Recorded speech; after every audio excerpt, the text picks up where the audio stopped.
La escena que estaban filmando aquel día era una clásica pelea de cantina, una de esas secuencias que el público disfruta sin pensar en el precio que alguien paga por cada golpe, cada caída y cada ventana rota. Para darle vida al salón, la producción había contratado a unos 30 extras y especialistas locales de Tucson, hombres duros acostumbrados a trabajar por $75 al día, un buen dinero en 1958, si lograbas terminar la jornada de una sola pieza. Entre ellos estaba Tommy Mitchell, un ex jinete de rodeo de 34 años que llevaba 5 años aceptando cualquier trabajo de riesgo que apareciera. Tommy no era famoso, no tenía representante ni portada de revista. Tenía algo más importante y más frágil, una esposa llamada Sarah y 2 hijas pequeñas esperándolo en casa. Para él trabajar en Río Bravo junto a John Wayne y Dean Martin no era solo un empleo, era una oportunidad que podía cambiarle la vida. El tipo de crédito que abría puertas en una industria que rara vez miraba hacia abajo. La tarea de Tommy ese día era sencilla sobre el papel. Durante la pelea, 2 hombres lo lanzarían a través de una ventana falsa, caería al exterior, rodaría un par de veces y se quedaría en el suelo. Era un truco estándar, algo que había hecho decenas de veces después de haber sido lanzado de caballos a toda velocidad durante años. La ventana estaba hecha de vidrio de azúcar diseñada para romperse sin causar daño real. El problema era que nadie sabía que esa mañana, por un error silencioso y fatal, el equipo de utilería había instalado un marco equivocado. A simple vista era idéntico, pero en lugar de madera frágil, tenía refuerzos metálicos ocultos construido para resistir, no para romperse. Cuando el asistente de dirección gritó acción, la pelea estalló con precisión coreografiada. Sillas volaron, cuerpos chocaron, y en el momento exacto, 2 especialistas agarraron a Tommy y lo lanzaron hacia la ventana. El vidrio de azúcar se hizo añicos como estaba previsto, pero el marco no cedió.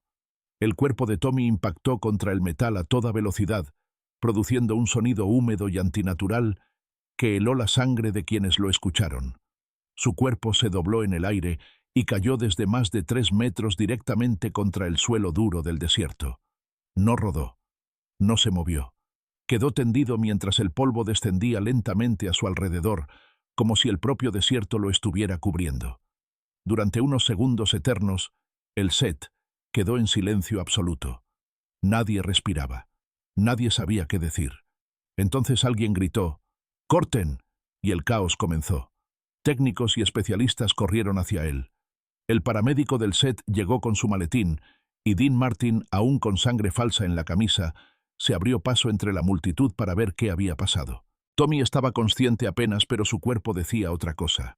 Su brazo izquierdo estaba doblado en un ángulo imposible, la sangre corría desde una herida profunda en su cabeza, y lo peor de todo, no podía mover las piernas. El paramédico miró la escena y pronunció las palabras que nadie quería escuchar. «Necesitamos una ambulancia ahora. Esto es grave». En ese momento apareció Gerald Foster, el encargado de producción, el hombre del estudio, el que vigilaba el presupuesto y el calendario como si fueran más importantes que cualquier vida humana. Miró a Tommy tirado en el suelo y dijo algo que heló la sangre de Dean Martin: «Sáquenlo de mi set, métanlo en un coche y llévenlo al hospital. Y averigüen quién puso el marco equivocado, está despedido». No preguntó si viviría, no mostró preocupación. Para él, Tommy Mitchell ya era solo un problema logístico. Los paramédicos protestaron insistiendo en que no debía ser movido antes de que llegara la ambulancia, pero Foster los cortó en seco. «Cada minuto sin filmar nos cuesta $10,000. Sáquenlo de aquí y reinicien la escena». Dean Martin escuchó cada palabra, y en ese instante, algo dentro de él se rompió. No con ruido, no con gritos, sino de esa manera silenciosa y peligrosa en la que se rompe la paciencia de un hombre que ya no está dispuesto a callar. Dean Martin se acercó a Gerald Foster sin levantar la voz, sin gestos teatrales, con una calma que resultaba más inquietante que cualquier grito. «¿A qué hospital lo van a llevar?», preguntó. Foster respondió sin mirarlo siquiera. «Al Tucson General, supongo». «¿Por qué?». Dean respiró hondo. «¿Y quién va a pagar eso?». Fue entonces cuando Foster lo miró por primera vez con una mueca de fastidio. «Eso no es problema del estudio. Firmó una exención. Estos tipos saben a lo que se exponen. Es parte del trabajo». Dean escuchó cada palabra como si fueran golpes. Entonces el estudio no va a cubrir sus gastos médicos, insistió. El estudio cubre atención básica en el set. Todo lo demás corre por su cuenta. Es lo normal. Ahora, si no te importa, tenemos que reiniciar la escena. En ese segundo, Dean Martin entendió con absoluta claridad cómo funcionaba realmente la industria que lo había hecho famoso. No como un hogar, no como una familia, sino como una máquina que avanzaba sin mirar atrás. Se quitó el sombrero del vestuario y lo dejó en manos de un técnico cercano. «Reinicien la escena sin mí», dijo. Foster se giró sorprendido. «¿Cómo dices? No voy a rodar un solo plano más hasta saber que ese hombre va a recibir atención médica completa sin arruinar a su familia». El set quedó paralizado. Las conversaciones se apagaron, las herramientas dejaron de moverse. John Wayne salió de su tráiler y se detuvo a unos metros observando en silencio. Howard Hawks bajó el guión lentamente. Foster intentó reír para desactivar la tensión. «Dean, no seas dramático. Así funciona este negocio». «Ya no», respondió Dean. «Ya no funciona así». Foster dio un paso al frente y bajó la voz amenazante. «Tienes un contrato.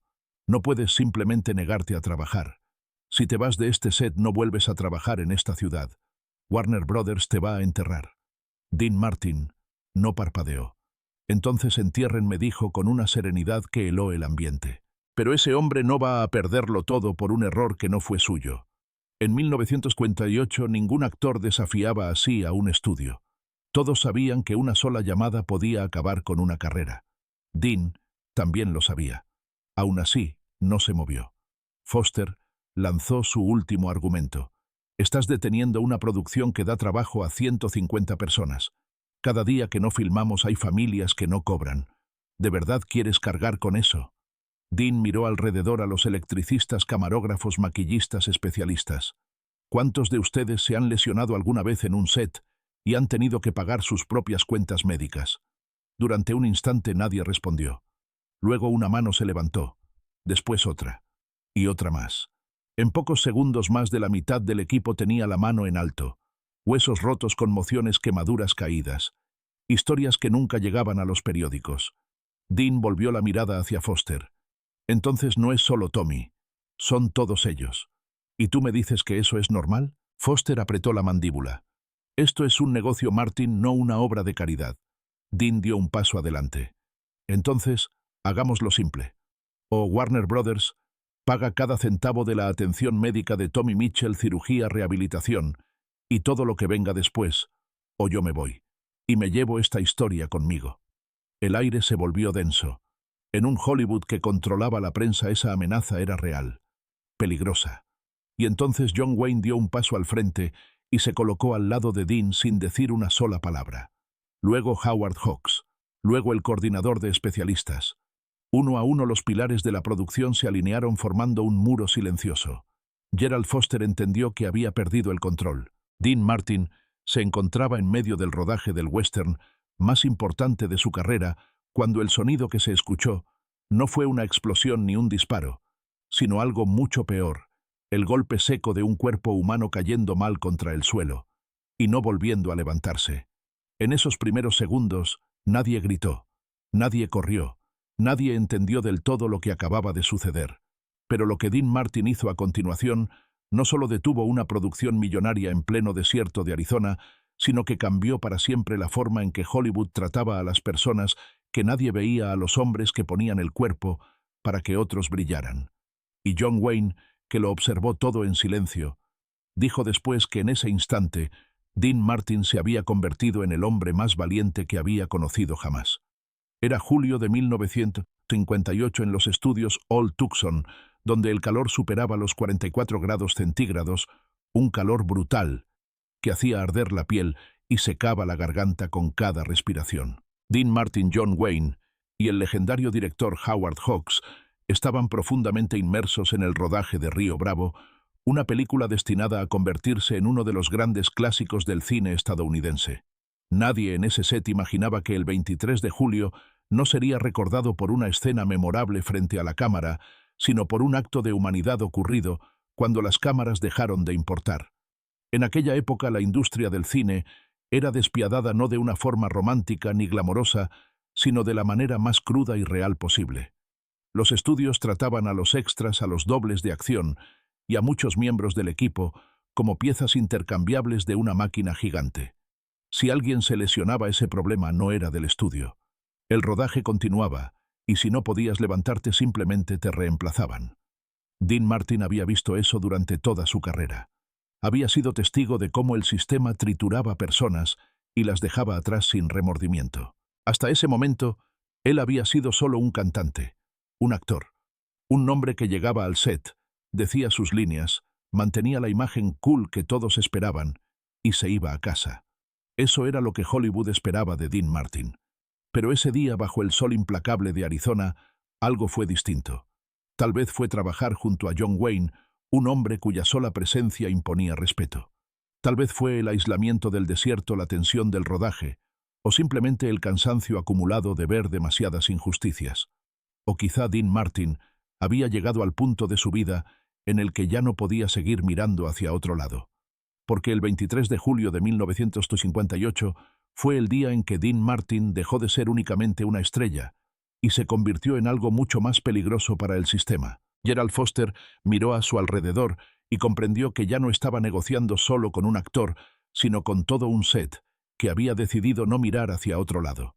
Su rostro pasó del enojo al cálculo frío. Sacó un pañuelo, se limpió el sudor y murmuró que necesitaba hacer una llamada. Desapareció dentro de la oficina de producción mientras Dean Martin permanecía inmóvil con los brazos cruzados, sin celebrar, sin sonreír, simplemente esperando. Nadie volvió a colocar una cámara.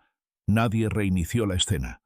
El tiempo seguía corriendo, miles de dólares evaporándose bajo el sol del desierto, pero por primera vez en ese set, el dinero había dejado de ser lo más importante. 20 minutos después, Foster regresó con el rostro rígido, cuidadosamente neutral. Warner Brothers cubrirá todos los gastos médicos del señor Mitchell, dijo. Finalmente, cirugías, rehabilitación, todo. Y revisaremos las pólizas de seguro para el resto del equipo. Dean no respondió de inmediato. Lo quiero por escrito hoy mismo, dijo al fin, y no se rueda un solo plano más hasta que sepamos cómo está Tommy. Foster dudó un segundo antes de asentir. Dean entonces se giró hacia el equipo. Si alguien aquí no quiere seguir trabajando bajo estas condiciones, este es el momento de decirlo. Porque si seguimos, lo haremos bien. Nadie más se lastima y nadie queda atrás. Nadie habló. No hacía falta. Howard Hawks carraspeó y anunció que el rodaje se suspendería por el resto del día. Mientras el set se vaciaba lentamente, John Wayne tomó a Dean del brazo. «Acabas de convertirte en un objetivo», le dijo en voz baja. «Los estudios no olvidan esto». Dean encogió los hombros. «Entonces que no lo olviden». Aquella noche, lejos de los reflectores, Dean Martin fue al hospital Tucson General. Tommy Mitchell estaba en cirugía, y su esposa Sarah esperaba en una sala fría, sosteniendo un papel con una cifra que habría destruido su familia. Dean se sentó a su lado y se presentó con sencillez. «Su esposo va a recibir toda la atención que necesite», le dijo, «y ustedes no van a pagar un solo centavo». Sarah no entendía. Luego lloró, no de miedo, sino de alivio. Dean se quedó allí durante horas bebiendo café malo, esperando noticias, porque nadie más de la producción había ido. Tommy sobrevivió. Nunca volvió a hacer acrobacias, pero pudo caminar, pudo vivir, y meses después el estudio le ofreció un puesto como coordinador de especialistas. Río Bravo continuó su rodaje, pero algo había cambiado para siempre. Dean Martin ya no era solo el hombre del martini y la sonrisa fácil. En silencio había demostrado que el verdadero valor no estaba frente a la cámara, sino en lo que uno estaba dispuesto a arriesgar cuando nadie aplaudía. El rodaje de Río Bravo se reanudó al día siguiente, como si nada hubiera pasado en la superficie, pero bajo esa calma aparente, corría una corriente distinta, una mezcla de respeto y lealtad silenciosa hacia Dean Martin. El equipo trabajaba con otra actitud, con la certeza de que alguien con poder había decidido no usarlo solo para sí mismo. John Wayne observaba a Dean de otra manera, con una admiración que no se compraba con fama ni con dinero. Sin embargo, los estudios no olvidaban. En los meses siguientes, 3 proyectos que parecían seguros para Dean desaparecieron misteriosamente de su agenda. Ofertas retiradas, llamadas que nunca regresaban. El mensaje era claro en Hollywood: enfrentarse al sistema tenía consecuencias. Pero el estudio había cometido un error de cálculo. Dean Martin no estaba solo. John Wayne habló, Howard Hawks habló, y la historia comenzó a circular donde realmente importaba entre los dobles de acción, los técnicos, los hombres y mujeres que levantaban películas con sus manos y sus cuerpos. En menos de 6 meses lo ocurrido en Arizona se convirtió en leyenda no en la prensa, sino en los pasillos y talleres, donde se hacía cine de verdad. En 1959, el sindicato de actores impulsó nuevas exigencias de seguros obligatorios para producciones, incluyendo a especialistas y extras. Nadie lo dijo oficialmente, pero todos sabían que aquella decisión tenía una raíz clara en lo que Dean Martin había hecho bajo el sol abrasador de Tucson. Dean nunca buscó crédito ni reconocimiento. Mientras tanto, Tommy Mitchell reconstruía su vida con una cojera permanente como recordatorio, pero con dignidad intacta. Cada Navidad Dean recibía una tarjeta de la familia Mitchell, y cada Navidad devolvía la llamada no como una estrella, sino como un hombre que había cumplido su palabra. Cuando Dean Martin murió en 1995, Tommy estaba allí apoyado en su bastón con el brazo aún torcido por aquel día. Cuando un reportero le preguntó qué significaba Dean para él, Tommy no habló de películas ni de canciones. Dijo simplemente que Dean Martin le había salvado la vida no solo en el set, sino después enseñándole que nadie es pequeño cuando alguien decide ponerse de pie por ti. Con el paso del tiempo, la historia de Río Bravo quedó fijada en la memoria colectiva como un gran western, una obra maestra con John Wayne en su apogeo, Howard Hawks al mando, y Dean Martin, demostrando que era mucho más que un cantante carismático. Pero en los márgenes de esa historia oficial, lejos de los carteles y los comunicados de prensa, sobrevivía otro relato, uno que se transmitía en voz baja entre quienes realmente hacían funcionar la industria. Para ellos, Dean Martin dejó de ser el tipo elegante del vaso en la mano y se convirtió en un referente moral, alguien que había demostrado que el poder no servía de nada si no se usaba para proteger a los más vulnerables. Los estudios intentaron minimizar lo ocurrido, enterrarlo bajo contratos y silencios, pero no pudieron borrar lo esencial. Aquel día, un hombre famoso eligió arriesgar su carrera para defender a un desconocido. Dean nunca se proclamó héroe, nunca dio entrevistas contando su versión, nunca buscó titulares. Simplemente volvió al trabajo más callado, más consciente, como si supiera que había cruzado una línea invisible y que ya no había vuelta atrás. John Wayne lo dijo sin rodeos a quienes quisieron escucharlo: lo que hizo Dean no fue valentía de cine, fue carácter. Y el carácter, a diferencia de la fama, no se compra ni se finge. En los años siguientes, cada vez que un especialista se atrevía a exigir mejores condiciones, cada vez que un técnico recordaba que su salud valía más que un plano perfecto, la sombra de aquel día en Arizona volvía a aparecer. Sin discursos, sin estatuas, sin aplausos. Solo como un ejemplo incómodo para un sistema acostumbrado a avanzar sin mirar a quién dejaba atrás. Dean Martin siguió cantando, actuando, haciendo reír al mundo, pero quienes estuvieron allí sabían que su acto más importante no quedó registrado en celuloide, sino en la vida de un hombre que pudo volver a casa con su familia. La historia de aquel 23 de julio de 1958 no se imprimió en los afiches ni apareció en las entrevistas promocionales, pero se quedó grabada donde realmente importaba, en la memoria de quienes entendieron que el cine no solo se hace con cámaras y estrellas, sino con personas de carne y hueso.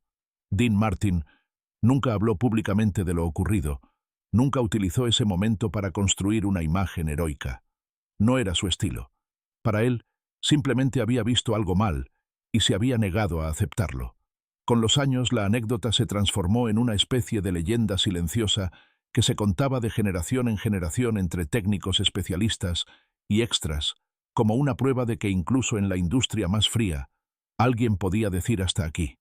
Cuando Tommy Mitchell caminó lentamente hacia el funeral de Dean en 1995, apoyado en su bastón, no estaba despidiendo a una estrella, sino a un hombre que había cambiado el rumbo de su vida y la de muchos otros sin pedir nada a cambio. Para Tommy, Dean Martin no fue el ídolo elegante de Hollywood, fue el hombre que le enseñó que la dignidad vale más que cualquier contrato.